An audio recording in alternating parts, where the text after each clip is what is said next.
زیارتوال کو کہ وہ آ کے اپنا صدارتی خطاب کرے۔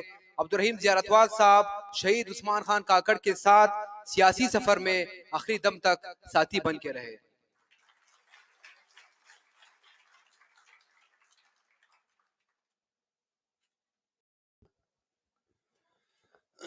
اعوذ باللہ من الشیطان الرجیم، بسم اللہ الرحمن الرحیم۔ لاہور کے تاریخی شہر ہواری ہوٹل میں پشتون طلباء کی جانب سے ملی شہید عثمان خان کاکڑ کی یاد میں آج کا میموریل کانفرنس اور اس میں شریک ہمارے بہت سے مہمان چلے گئے ہیں اور جو بیٹھے ہیں، منظور پشتون صاحب، متی اللہ جان صاحب، ہمارے وکیل اکرم راجہ صاحب، سردار شفیق صاحب، محسن داوڑ صاحب، خور لونی صاحبہ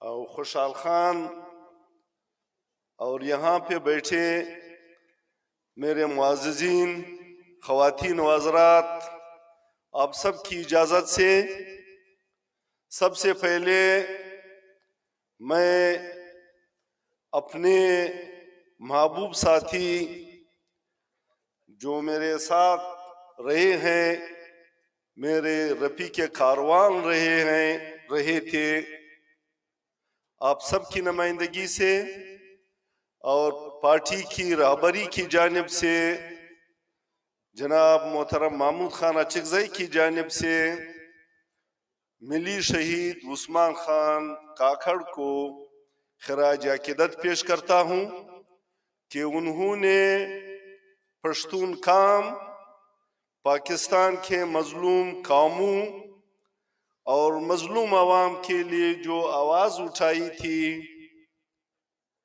یہ سب کچھ جو وہ کر رہے تھے، میں اس کی تاریخ میں تھوڑا سا جاننا چاہوں گا اور آپ دوستوں کا ٹائم لینا چاہوں گا۔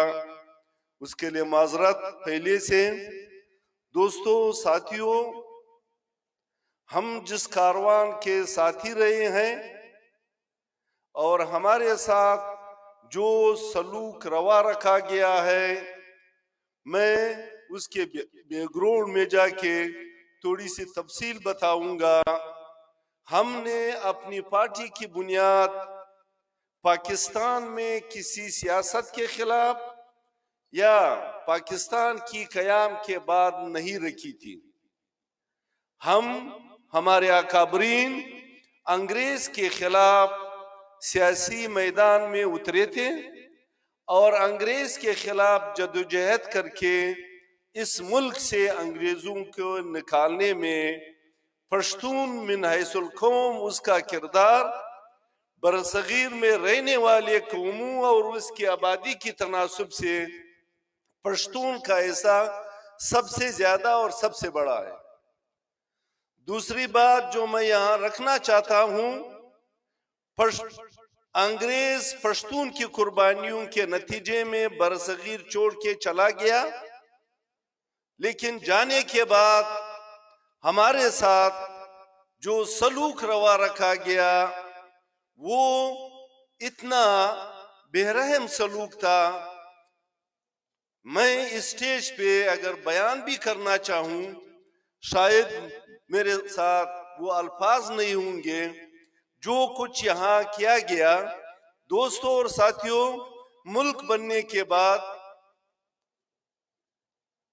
جو نقشہ دنیا کے سامنے آیا، اس نقشے کے تحت ہم وہ لوگ تھے، ہم سے مراد پشتون قومی تحریک کے وہ اکابرین جس میں خان شہید باچا خان اور اس کے تمام پیروکار شامل تھے۔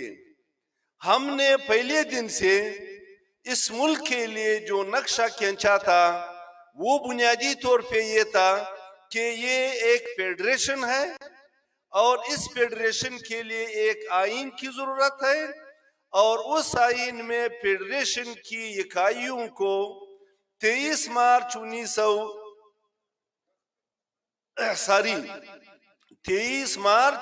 1940 کی قرارداد کے تحت اکائیوں کے لیے جو قرارداد منظور ہوئی تھی، 23 مارچ کی قرارداد کے مطابق ان کو حقوق ملنے چاہیے، اور ان کے جو قومی اکائیاں ہیں وہ اٹانومس، خود مختار اور آزاد اکائیاں ہوگی۔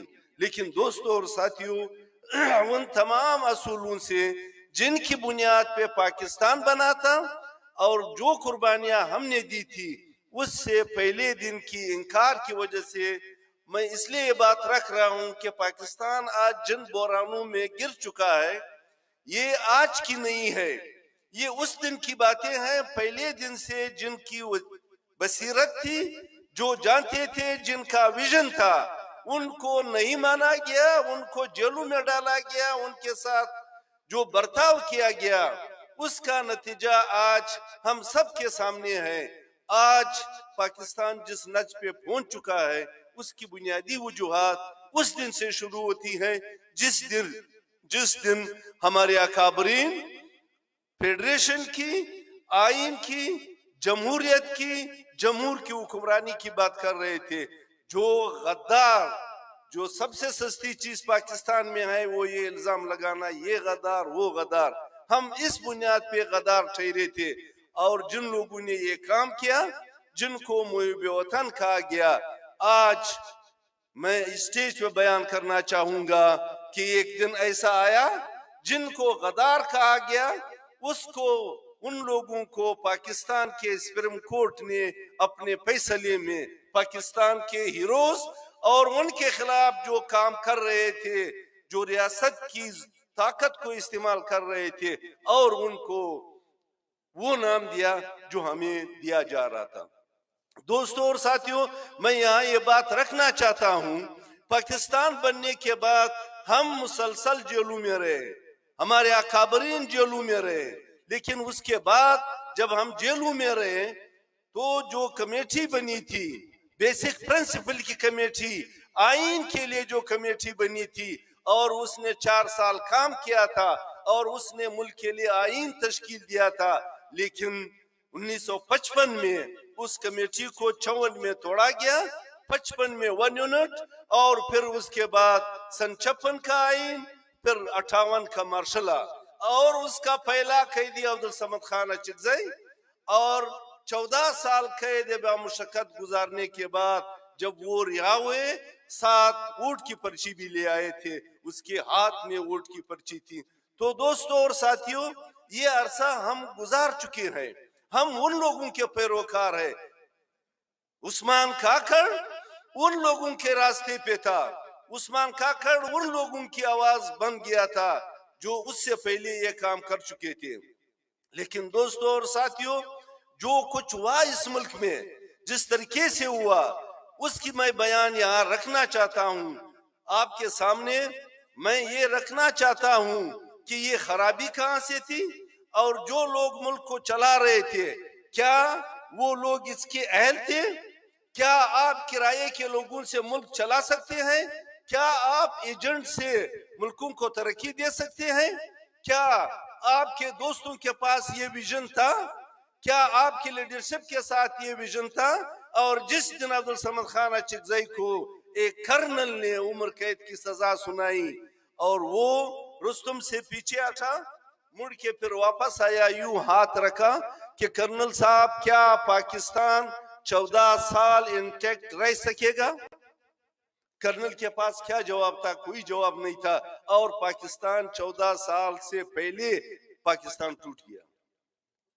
تو اب یہ اس کی ویژن تھی، یہ اس کی بصیرت تھی، اس کو مانتے، اس پہ توجہ دیتے تھے، پاکستان نہ ٹوٹتا۔ اور جب آپ نے توجہ نہیں دی، آپ مار رہے ہیں، آپ نے بنگالیوں کو مارا، بنگالی زبان کا مطالبہ کرنے والے اسٹوڈنٹ کو آپ نے ڈھاکہ میں شہید کیا۔ نتیجہ کیا؟ مجھے نتیجے کے بارے میں بتایا جائے۔ ہم جس سٹیج پہ آج کھڑے ہیں، نتیجہ سب کچھ منفی ہے۔ جب نتیجہ منفی ہے پھر ان باتوں پہ آپ کیوں جا رہے ہیں؟ کون کیا کہہ رہا ہے، کون کیا کہہ رہا ہے؟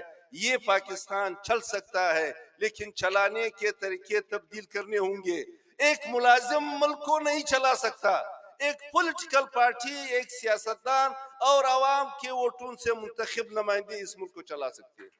تجربے کرتے ہو، کرتے رہو، ہمیں اس سے کوئی سروکار نہیں ہے۔ آپ کو عثمان کی آواز سینٹ میں پسند نہیں تھی، آپ عثمان کو اس دنیا سے پناہ کر سکتے تھے اور آپ نے کر دیا ہے، لیکن بہتری بتاؤ، بہتری کیا ہے تمہارے پاس؟ کیا آپ کا ملک چل سکا ہے؟ کیا یہ بحران ان سے نکل گیا ہے؟ کیا آپ عالمی طور پر آج تنہا نہیں ہے؟ کیا اس ملک میں آج معاشی بحران نہیں ہے، آئینی بحران نہیں ہے، سیاسی بحران نہیں ہے؟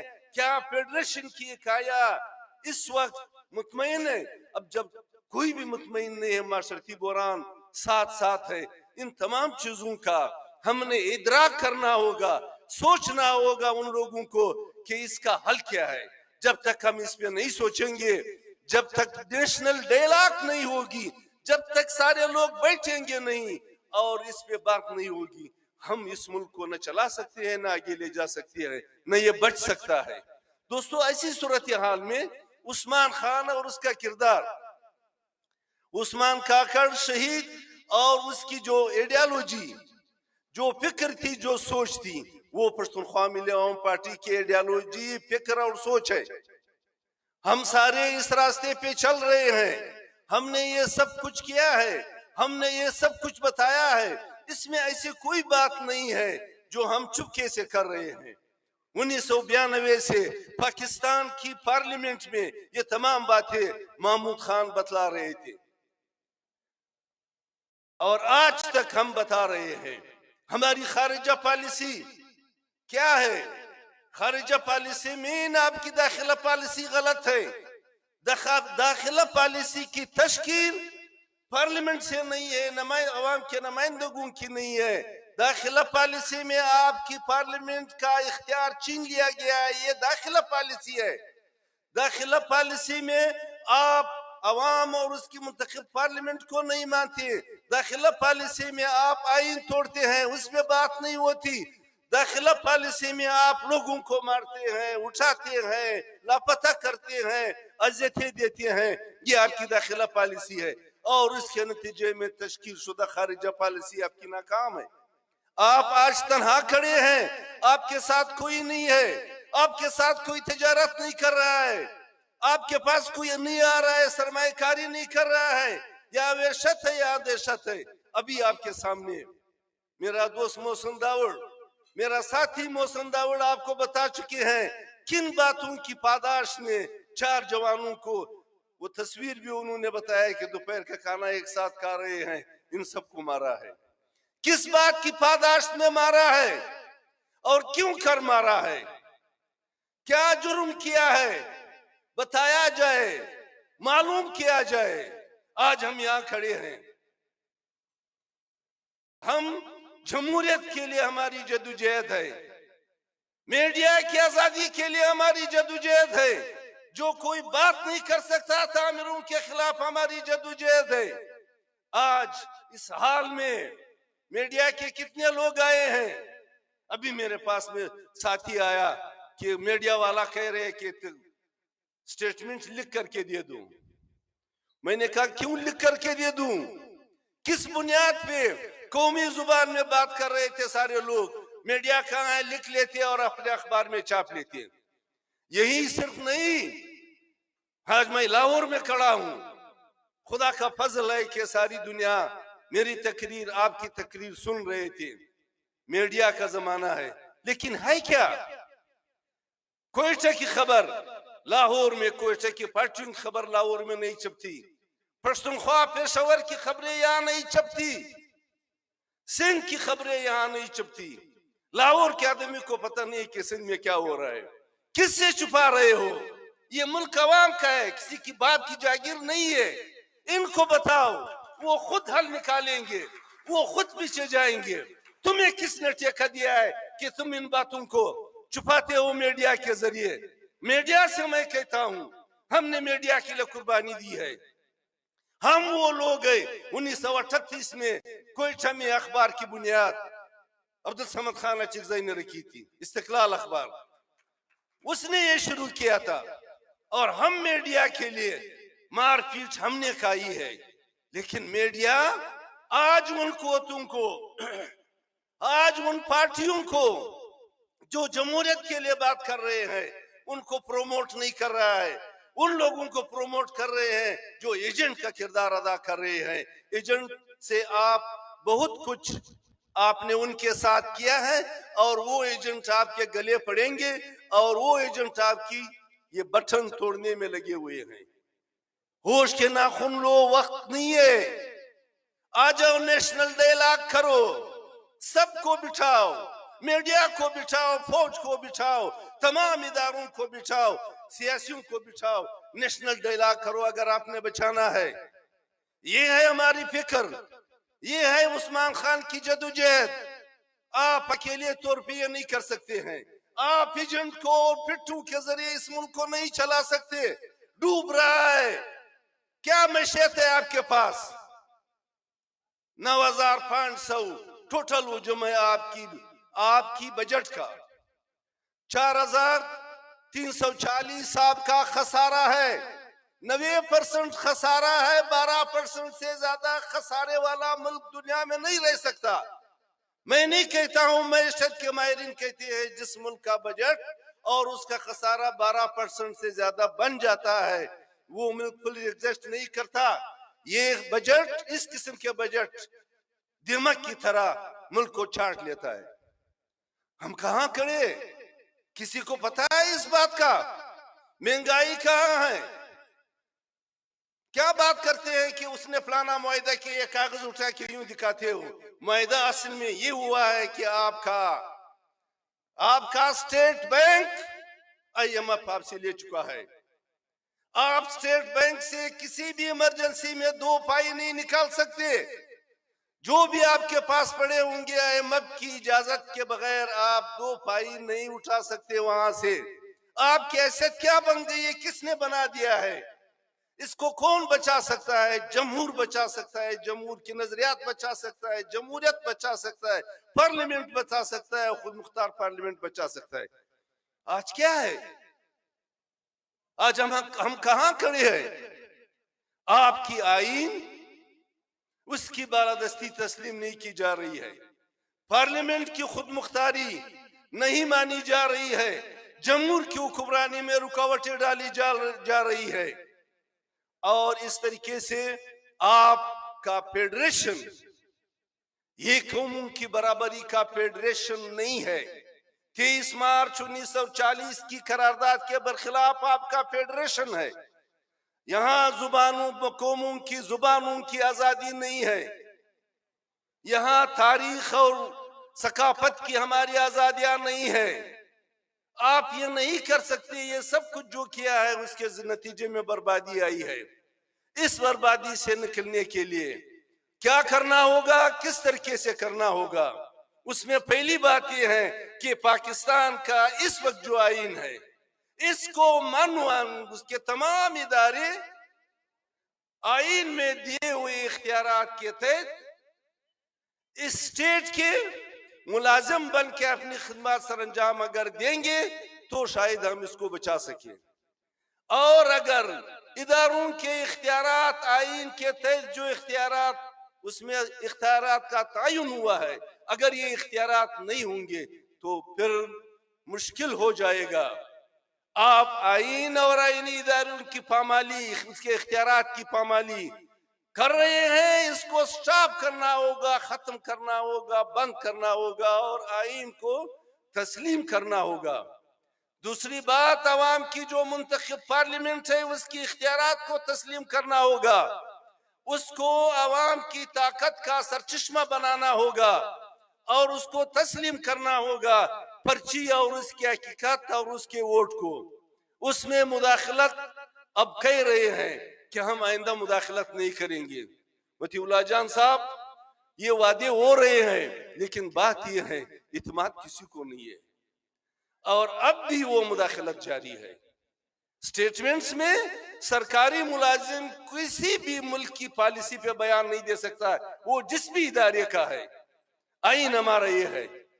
اور ہمارے فوج کے دوستوں نے حلف اٹھایا ہے کہ ہم سیاست میں مداخلت نہیں کریں گے. قسم اٹھایا ہے، حلف اٹھایا ہے. لیکن سیاست میں مداخلت، یہ تمام چیزیں ہماری بربادی کی چیزیں ہیں. تو دوستو، میں یہاں پہ یہ بات رکھنا چاہتا ہوں، ہمیں جس طریقے سے رکھا گیا، ملک کا بجٹ جس طریقے سے استعمال ہوا، ہماری جو گریوینسز ہے اس میں تعلیم کے حوالے سے مجبوری ہے. جن ماؤں باپ اور ماؤں کے پاس 5% ہیں، وہ اپنے بچے کو اعلیٰ تعلیم کے لیے لاہور بھجواتے ہیں. اور ہر روز یہاں ہمارے ساتھ جو کچھ ہو رہا ہے، ہمارے بچوں کے ساتھ جو کچھ ہو رہا ہے، مارتے بھی ہیں، پیٹتے بھی ہیں، جیلوں میں بھی ڈالتے ہیں، یہ کہاں کا انصاف ہے؟ میں لاہور والوں سے کہتا ہوں، کیا یہ پاکستان آپ چاہتے ہیں جس میں میرا بیٹا آپ کے شہر میں سبق نہیں پڑھ سکے گا، میری بیٹی آپ کے شہر نہیں آ سکے گی؟ تو کیا پھر بلوچ نے ٹھیکہ اٹھایا ہے، سندھی نے پھر ٹھیکہ اٹھایا ہے، پشتون نے پھر ٹھیکہ اٹھایا ہے کہ آپ لوگ وہاں پھرتے رہیں گے؟ نہیں کرو بابا، خدا کو مانو. جو لوگ یہ کر رہے ہیں، جن کی یہ تنگ نظری ہے اور جو مذہبی جنونی آپ نے پیدا کیے، روک دو اس کو، لگام دو ان لوگوں کو، اس ملک کو ملک رہنے دے. یہ ہمارے بچوں کے ساتھ جو کچھ ہو رہا ہے، روز روز کی فریادیں، 10 دن پہلے بھی یہ فریاد کی. کیا ہے یہ اور کیوں کر ہے؟ ہمیں کہتے ہو ویشی ہے، بلوچ ویشی ہے، سندھی ایسے ہیں، فلانا فلانا. آپ کی ایک بچی کی فریاد، ایک بیٹے کی فریاد، آپ پورا پنجاب ہمیں بتا دے کہ یہ فریاد میرا بیٹا وہاں تھا، ملازمت میں تھا، یہ فریاد لے کر آیا ہے. ہم اس فریادی کی فریاد سنیں گے اور جن کے ہاتھوں ان کے ساتھ جو کچھ بھی ہوا ہے اس کا ازالہ کریں گے. ایسا نہیں ہے یار، یہ ملک اس طریقے سے نہیں چل سکتا. آپ ہمارے نظریات کو چھپائیں گے اور اپنی نظریات مسلط کریں گے. سندھی کے نظریات نہیں ہوں گے، بلوچ کے نہیں ہوں گے، پشتون کے نہیں ہوں گے، اور آپ کے نظریات، ایلیٹ کلاس کی نظریات، وہ آپ مسلط کریں گے. اور آپ یہ توقع رکھیں گے کہ ہم اس ملک کو بہتر طریقے سے چلا سکیں گے. نو، یہ نہیں ہو سکتا، یہ نہیں چل سکتا. چلانے کے لیے چلانے کے راستوں پہ جانا ہوگا. ہم نے جو قربانیاں دی ہے، ہم نے جو شہادتیں دی ہے، ہم جو ساری زندگی جیل میں رہے ہیں. وکیل صاحب، میں آپ کو بتانا چاہتا ہوں، 14 سال قید بامشقت گزارنے کے بعد 15ویں دن عبدالصمد خان اچکزئی 15 دن گھر یا گاؤں میں گزار کے اس پہ پھر ایک مقدمہ بنا اور اس میں پھر اس کو 14 سال قید بامشقت. صبر، تحمل، پورے پاکستان میں، ساری دنیا میں کوئی ہمیں بتا دے. اور اس کی ایک ایسی بات، عثمان خان آپ کے سامنے کھڑا تھا، ایک ایسی بات جو آپ کی آئین، رولز، لا، جو کچھ بھی ہے اس کے خلاف ہو. فریاد کرنا، میں فریاد کر رہا ہوں، کیا فریاد کرنا بھی گناہ ہے؟ خاموشی کب تک اور کس بات کی خاموشی؟ دوستو اور ساتھیوں، میں آج جو بات کر رہا ہوں، ہم اس ملک کو وہاں تک پہنچا چکے ہیں کہ اب اس کا رہنا جس طریقے سے ہوگا اس کی طرف اگر نہیں گئے تو ہم اس ملک کو نہیں بچا سکیں گے. 22، 23، 24 کروڑ انسانوں کا ملک اور اس کے زر مبادلہ کے ذخائر، اور وہ 9 ارب ڈالر ہو. آپ کسی اور ماہر معاشیات سے پوچھ لیں، کیا اس میگر اکانومی کے ساتھ پاکستان ایگزسٹ کر سکے گا؟ یہ کیا ہے اور کیوں کر ہے؟ اور آپ کا تجارتی خسارہ آپ کا تجارتی خسارہ 31 ارب سے گزر چکا ہے. ویسے 51 ارب ہے, یہ 21 ارب ہم بھی اپنی چیزیں بیچتے ہیں. تقریباً 31 ارب ڈالر آپ کا تجارتی خسارہ ہے. کم کر سکتے ہیں یا ایشی پہ جائیں گے؟ راستہ کون سا ہے؟ اس پہ سوچنا ہوگا, اس پہ ڈائلاگ کرو, اس پہ بیٹھو, اس پہ آؤ, سب کو بلاؤ. ہم تو کسی اور کو نہیں کہہ سکتے. سپریم کورٹ کو بار بار محمود خان نے ریکویسٹ کیا گزشتہ 4-5 سال سے مسلسل کہ سپریم کورٹ کے جج ایک ایسی کانفرنس بلائے اور اس میں سب کو بٹھائے اور اس میں نیشنل ڈائلاگ ہو اور اس میں سب ایک دوسرے کو سمجھے, اپنی دکڑی سنائے اور ایک ایسا راستہ لیے جس کے نتیجے میں یہ ملک مستحکم ہو سکے. لیکن یہ سب کچھ پھر اس کے علاوہ آج بھی تمام دنیا کے ریڈیو میں سن رہا ہوں, برملا کہتے ہیں کہ افغانستان میں پاکستان اور ایران کی مداخلت ہو رہی ہے. کب تک؟ خدا کے لیے کب تک؟ جنگ 40 سال وہاں جنگ ہو چکا ہے اور اب بھی مداخلت. اور کب تک مداخلت اور برداشت؟ کب تک برداشت؟ فاتح کا انضمام ہم مخالف تھے, آپ نے انضمام بھی کر دیا ہے اور مار بھی رہے ہیں اور بتایا بھی یہ تھا کہ ہم نے دہشت گردوں سے فاتح کو پاک کیا ہے. وہ آر کلنگ می, وہ آر کلنگ اس. کون ہے جو ہمیں مار رہا ہے؟ وہ تو آپ نے صاف کر دیا تھا. یہ کون ہے, کون کر رہا ہے؟ یہ وہ باتیں ہیں جو ہم یہاں رکھنا چاہتے ہیں. اور کیوں کر رہا ہے؟ ہماری گناہ کیا ہے؟ وکیل صاحب, میں آپ کو, اکرم راجہ صاحب, آپ کو بتانا چاہتا ہوں, ہمارا ایک صوبہ تھا, چیف کمشنر صوبہ, 95% پشتون آبادی پہ مشتمل صوبہ تھا. آج فرنگی کے خلاف ہم لڑے ہیں. انہوں نے لکھا ہے کہ ہم نے انتقام لینا تھا, یہ غلط نام رکھا, اس طریقے سے تقسیم کیا, اس طریقے سے تقسیم کیا. میں مسلمان پاکستان میں التجا کر رہا ہوں, ہم ایک صوبے میں کیوں نہیں ہے؟ ہماری وحدت کیوں نہیں ہے؟ ہماری ملی تشخص کیوں نہیں ہے؟ پشتونخوا بوجھ کی طرح لوگ استعمال کرتے ہیں. خدا کے لیے لفظ پشتونخوا بوجھ کی طرح, کے پی, کیا کے پی؟ پشتونخوا ہمارے وطن کا نام ہے, ہماری تاریخ کا نام ہے, ہماری سرزمین کا نام ہے, 1000 سال پہلے استعمال ہوا ہے. پشتونخوا کہنے سے کیا ہوگا؟ اس کے لیے تیار نہیں ہے. نارتھ ویسٹ فرنٹیئر پروونس اس پہ خوش تھے. پشتونخوا کا نام مل گیا ہے, ایک چٹوے سے حصے کو مل گیا ہے, باقی ہم سارے محروم ہیں. لیکن اس کے باوجود لینے میں لوگ کباہت محسوس کر رہے ہیں. خدا کے لیے ایسا نہیں ہوا کرتا. یہ پشتونخوا ہے, پشتونخوا کو پشتونخوا کے نام سے پکارو اور ہماری باقی وطن کو پشتونخوا وطن کا حصہ بناؤ. ہمیں وحدت دو. فرنگی کے خلاف ہم لڑے, اس نے تقسیم کیا ہے. آپ کو اس میں کیا فائدہ نظر آ رہا ہے؟ ہمیں بتایا جائے. آپ کس بنیاد پہ ہمیں تقسیم کر رہے ہیں؟ ہم کیوں تقسیم ہیں اور کس کے لیے تقسیم ہے؟ یہ باتیں پارلیمنٹ میں بھی ہم کرتے ہیں, دھڑوں پہ بھی ہم کرتے ہیں, جلسوں میں بھی ہم کرتے ہیں, اور اس کے لیے یہ آوازیں یا یہ ہماری جو باتیں ہیں ان کو ٹھیک نہیں لگ رہی ہے. تو اس کی بنیاد پہ یہ غدار ہے, وہ غدار ہے, فلانا غدار ہے, فلانا غدار ہے. بابا جب مجبور نہیں ہوں گے ہم اپنی منہ سے ایک ایسا جملہ نہیں نکالیں گے جس سے کسی بھی انسان کی دل آزاری ہو. مجبوری کی صورت میں اپنی فریاد کو کسی تک پہنچانا ہوگا. اس پہ لوگ ناراض ہو جاتے ہیں کہ یہ فریاد کیوں پہنچاتے ہیں. زبان بند رکھو, زبانوں کو تالے لگا دو.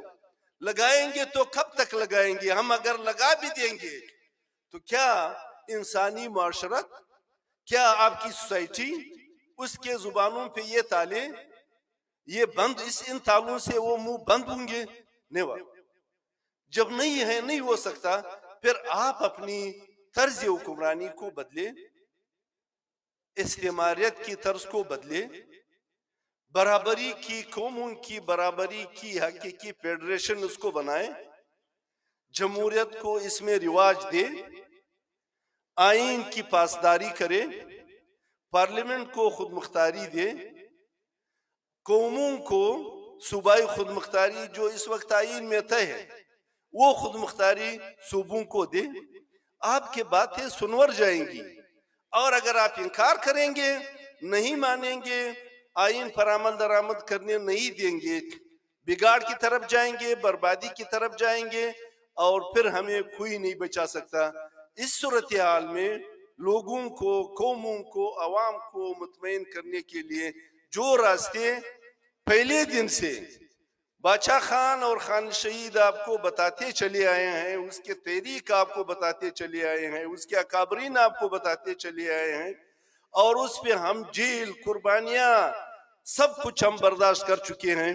کرم رجا صاحب، میں آپ کو بتانا چاہتا ہوں 54 میں توبہ اچکزئی پہ بمباری ہوئی تھی. اس میں عبدالصمد خان اچکزئی کے 10-20 لوگ تھے. پھر اس کے بعد ہمارے ساتھ، ہمارے خلاف جو کچھ ہوتا چلا آیا ہے. پھر 7 اکتوبر کو، پھر اس کے خان شہید کا واقعہ 73 کو، 2 دسمبر 73 کو خان شہید کی شہادت. پھر اس کے بعد 7 اکتوبر کی ہمارے ساتھیوں کی شہادت، مارشل لا کے خلاف، ضیاء الحق کی مارشل لا کے خلاف، مشرف کی مارشل لا میں ہمارے ساتھیوں کی شہادت.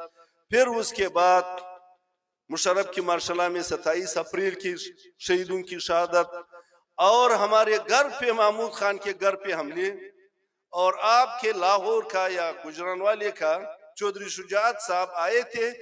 میں اور ڈاکٹر کلیم اللہ صاحب، 1-2 ساتھی اور تھے، ہم ان کو ملنے گئے تھے سرینا ہوٹل کوئٹہ میں.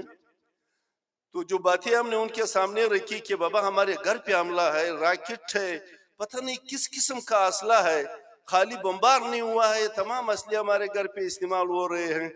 تو پھر اس ناستے سے کہا، اس کے اپنا ایک طرز تھا، محمود خان کو کہہ دو وہ بھی تھوڑا تلکا رکھی، تھوڑا وہ قومی اسمبلی میں سپیچ کر دیتا تھا، رات کو بمبار شروع ہو جاتی. یار یہ کیا ہے؟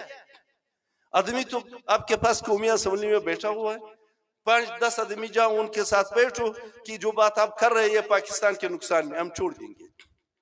اس طرح تو نہیں ہوا کرتا کہ آپ تقریر کرتے ہیں قومی اسمبلی میں اور ہم پہ وہاں پہ بمبار اور راکٹ اور پلانا پلانا پھینکا جاتا ہے.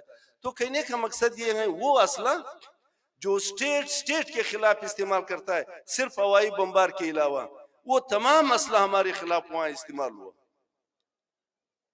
ہمیں جھکانے کے لیے جو کچھ کیا گیا، آج ہم جو کہہ رہے ہیں آخری شہادت عثمان خان کاکڑ کی ہے، ہمارے ملی شہید ہے، کس بنیاد پہ، کس پاداشت میں؟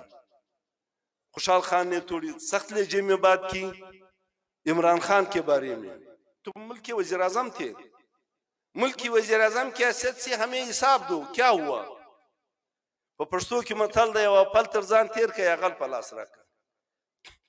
یا یہ بتاؤ کہ کس نے کیا ہے، یہ ثابت کرو کہ وہ خود مرا ہے.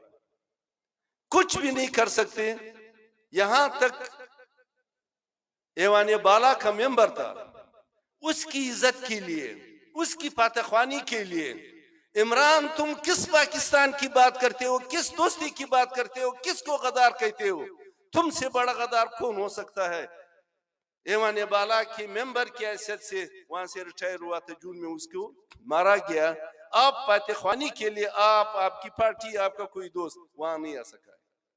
اور جو لوگ ہمارے پاس آئے ہیں ان کو ہم بتا چکے ہیں کہ بھائی یہ کام اس طریقے سے ہوا ہے. اور اس آدمی نے، عثمان کاکڑ نے، اپنا FIR خود ایوان بالا کے اندر درج کروایا تھا، اور اس نے کہا تھا کہ ہمیں دھمکیاں مل رہی ہیں، ہمیں تھڑیاں مل رہی ہیں، ہمیں پتہ نہیں کیا کیا کچھ کہا جا رہا ہے، اور مجھے گم کھاتے میں پھر نہ ڈالا جائے. میں بتانا چاہتا ہوں کہ یہ سب کچھ میرے خلاف 2 ایجنسیاں کر رہی ہیں. چیئرمین سینٹ کو کہا کہ وہاں آیا تھا، میں نے اس کو کہا کہ یہ باتیں آپ کے سامنے آ چکی تھی، چیئرمین سینٹ کی حیثیت سے آپ کی ذمہ داری تھی، عثمان خان کو بلاتے اور اپنی ایجنسیوں کو بلاتے کہ کیا قصہ ہے. آپ نے وہاں ہاؤس آف دی فلور پہ آپ نے کہا ہے کہ میرے خلاف یہ ہو رہا ہے، کون کر رہا ہے؟ اگر آپ بلا لیتے تو کیا بات تھی؟ کیا آپ کی ذمہ داری نہیں تھی؟ سر نیچے کر کے بیٹھا رہا، کچھ بھی نہیں کہا. تو کہنے کا مقصد یہ ہے کہ یہ نہیں کر سکتا، وہ نہیں کر سکتا. جو ہمارا گھر ہے، عثمان خان کا گھر ہے، آج تک پاکستان کے کسی ایجنسی کا ایک انسان اس دروازے تک نہیں آیا ہے کہ بابا کیا ہوا ہے، کیسے ہوا ہے، کیا اس طریقے سے چل سکے گا؟ نہیں ہوا، یہ چلنے والا وہ نہیں ہے۔ کم سے کم وہاں ایک صوبائی حکومت موجود ہے، وہاں ایک گورنر موجود تھا، وہاں ایک وزیر اعلیٰ موجود تھا، کسی شخص نے وہاں منسٹر تھے، کابینہ موجود ہے، کسی شخص نے اضامت نہیں کی، کسی پولیس افسر نے نہیں کی، کسی دوسرے انویسٹیگیشن ایجنسی نے اضامت نہیں کی کہ وہ کم سے کم ہمارے گھر تک آتی۔ تو کہنے کا مقصد یہ ہے کہ اس طریقے سے ہے ہمارا عالمیہ، ہمارے ساتھ جو کچھ ہوتا رہا ہے۔ تو دوستوں اور ساتھیوں، آج میں ان تمام شہداء کو خراج عقیدت پیش کروں گا جنہوں نے اس ملک میں جمہوریت کے لیے، پارلیمنٹ کے لیے، قوموں کے لیے، اپنے حق کے لیے اپنی زندگیاں گنوائی ہیں۔ ہم آپ سب کی توسط سے ان سب کو خراج عقیدت پیش کرتے ہیں اور یہ توقع کرتے ہیں کہ عثمان خان، ملی شہید عثمان خان کاکڑ، اس کی شہادت، اس کی انکوائری اور جو کچھ ہوا ہے، جس نے بھی کیا ہے، ان کو سزا۔ اگر اس پہ ہم جائیں گے تو شاید کچھ بچ سکے گا، اور نہ جانے کی صورت میں، انکار کی صورت میں، سوائے بربادی کے اور کچھ نہیں ہوگا۔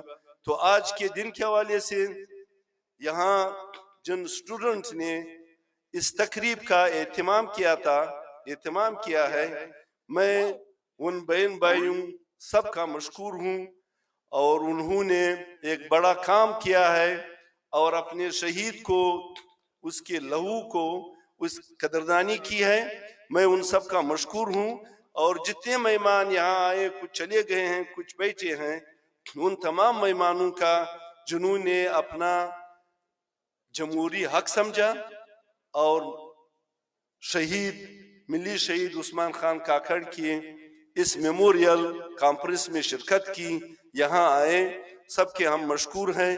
تمام پارٹی کی جانب سے ان کا شکریہ ادا کرتے ہیں، اور ساتھ ہی ساتھ محسن داوڑ صاحب نے جرگے کے بارے میں یہ جو واقعہ ہوا ہے اس کے حوالے سے انہوں نے بات کی ہے۔ یقیناً ہم ایک جرگہ کر چکے ہیں اور اس میں تمام پشتونوں کی نمائندگی موجود تھی، اور اس کے 27-28 نکاتی اعلامیہ سامنے آ چکا ہے، اور اس میں محسن داوڑ صاحب بہت جلد 21 تاریخ کو گزار کے ہم اس کمیٹی کا میٹنگ کریں گے، سب دوستوں کو بلائیں گے اور اس کو عملی جامہ پہنائیں گے۔ ہم اس کو کسی بھی صورت میں ایسا نہیں چھوڑ سکتے، اور انشاءاللہ تعالی وہ اعلامیہ ہماری قوم کی حیثیت سے، پشتون قوم کی حیثیت سے، پاکستان میں ان کے جو مسائل ہیں اور ان کے ساتھ جو کچھ ہوا ہے اور ان کے قومی وسائل کا جس طرح لوٹ کسوٹ جاری ہے، اس اعلامیہ کے تحت ہم اس کا علاج نکالیں گے، اور سب مل کر اس پہ جائیں گے اور اپنی اس رائٹ کا دفاع کریں گے جو قدرت کی جانب سے اور پاکستان کے آئین کے تحت ہمیں حاصل ہیں، اس کا دفاع کریں گے۔ انہی الفاظ کے ساتھ آخر میں پھر اپنے ملی شہید کو خراج عقیدت پیش کرتا ہوں اور آپ سب سے اجازت چاہتا ہوں۔ خدا حافظ، آپ سب کا شکریہ، بڑی مہربانی۔